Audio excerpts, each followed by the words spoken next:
وہ فتنہ جس کے لیے دنیا خاموشی سے تیار کی جا رہی ہے۔ یہ سوال اس لیے خطرناک نہیں کہ اس کا جواب مشکل ہے، یہ اس لیے خطرناک ہے کہ اس کا جواب ہمارے سامنے موجود ہے اور پھر بھی ہم اسے ماننے سے انکار کرتے ہیں۔ اگر دنیا آج اتنی جدید، اتنی طاقتور، اتنی کنٹرول ہے تو پھر اتنا خوف کیوں؟ اگر انسان آسمان کو ناپ لیا، زمین کو توڑ لیا، وقت کو سیکنڈز میں قید کر لیا، تو پھر غیر یقینی کیوں بڑھ رہی ہے؟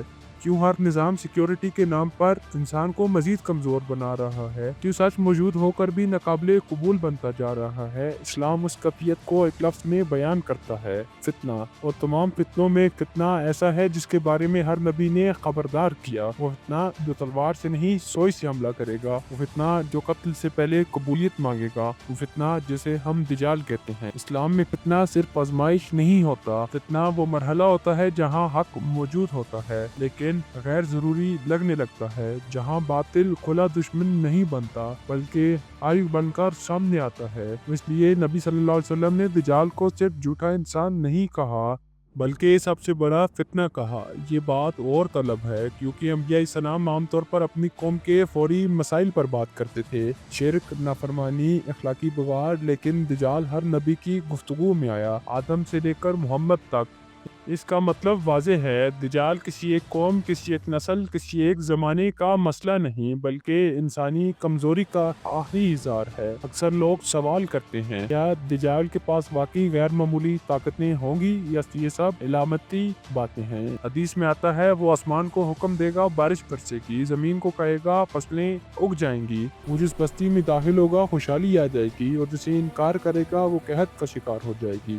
لیکن سوال یہ نہیں، سوال یہ ہے کہ انسان اس کو طاقت مانے گا، کیونکہ تاریخ گواہ ہے انسان ہمیشہ طاقت کے سامنے نہیں جھکتا بلکہ فائدے کے سامنے جھکتا ہے۔ جو کھانا دے، تحفظ دے، مستقبل کا وعدہ دے، وہی خدا بن جاتا ہے، چاہے اس کا نام خدا نہ رکھا جائے۔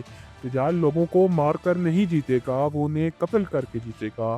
یہاں ایک سوال پیدا ہوتا ہے، اگر دجال اتنا بڑا فتنہ ہے تو پھر کوئی اس کا انتظار کیوں نہیں کرے گا؟ اس کا جواب سیاست میں نہیں، عقیدت میں ہے۔ یہودی مذہبی فکر میں ایک مرکزی تصور ہے: مسیح۔ ان کے مطابق یہ مسیح بنی اسرائیل کو دوبارہ اکٹھا کرے گا، یروشلم میں مرکز بنائے گا، دنیا پر یہودی بالادستی قائم کرے گا۔ یہ محض مذہبی خیال نہیں بلکہ صدیوں سے زندہ تصور ہے۔ مسلمانوں کے نزدیک یہی مقام اصل تصادم کی جا ہے، کیونکہ ہمارے عقیدے میں اصل مسیح حضرت عیسیٰ علیہ السلام ہے اور جو مسیح ہونے کا دعویٰ کرے گا وہ دجال ہے۔ یہ فرق لفظوں کا نہیں، انجام کا ہے۔ یروشلم دنیا کے سب سے بڑے متنازع شہروں میں سے ایک ہے، لیکن یہ تنازع سرحدوں کا نہیں، عقیدے کا ہے۔ داؤد علیہ السلام اور سلیمان علیہ السلام کے دور میں یہ شہر بنی اسرائیل کا مرکز تھا۔ یہودی اس دور کو اتنا سنہری زمانہ مانتے تھے، لیکن نافرمانی، انبیاء کا انکار، اللہ کے احکامات سے بغاوت اس سلطنت کے زوال کا سبب بنی۔ ہیکل سلیمانی گرائی گئی، قوم جلا وطن ہوئی۔ یہ زخم یہودی اجتماعی یادداشت میں آج بھی تازہ ہے۔ اس لیے مسجد اقصیٰ صرف عبادت گاہ نہیں بلکہ ایک رکاوٹ سمجھی جاتی ہے۔ عیسیٰ علیہ السلام بنی اسرائیل کے لیے آخری موقع تھے، لیکن انکار کیا گیا۔ یہ انکار صرف ایک نبی کا نہیں تھا بلکہ ہدایت کا تھا۔ اللہ تعالیٰ نے عیسیٰ علیہ السلام کو بچا لیا اور یہی بات یہودی اور مسلمان عقیدے کو ہمیشہ کے لیے جدا کر گئی۔ یہودی اب بھی مسیح کے منتظر ہیں، مسلمان جانتے تھے کہ وہ آ چکے اور دوبارہ آئیں گے۔ یہی فرق آخری مرکے کی بنیاد ہے۔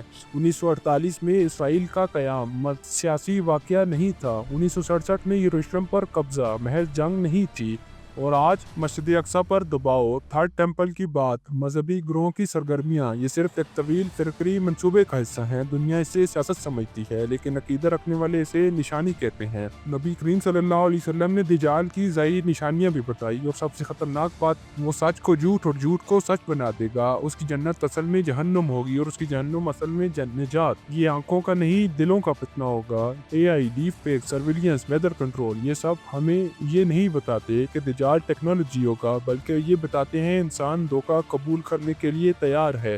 جب دجال اپنے عروج پر ہوگا، اسی وقت حضرت عیسیٰ علیہ السلام نازل ہوں گے۔ یہ لمحہ حق اور باطل کو جدا کرے گا۔ یہ جنگ ہتھیاروں کی نہیں، عقیدے کی ہوگی۔ سوال یہ نہیں کہ دجال کب آئے گا، اصل سوال یہ ہے، کیا ہم پہلے ہی اس کے نظام میں سانس تو نہیں لے رہے؟ کیا ہم فائدے کے بدلے سچ چھوڑ چکے ہیں؟ کیونکہ دجال پہلے دل جیتے گا پھر دنیا، اور اگر دل ہار گئے تو جنگ پہلے ہی ہار چکے ہوں گے۔ اللہ ہمیں فتنوں کی پہچان عطا فرما، ہمیں حق پر ثابت قدم رکھ، اور ہمیں اس دن رسوا نہ کرنا جب سچ اور جھوٹ آمنے سامنے ہو۔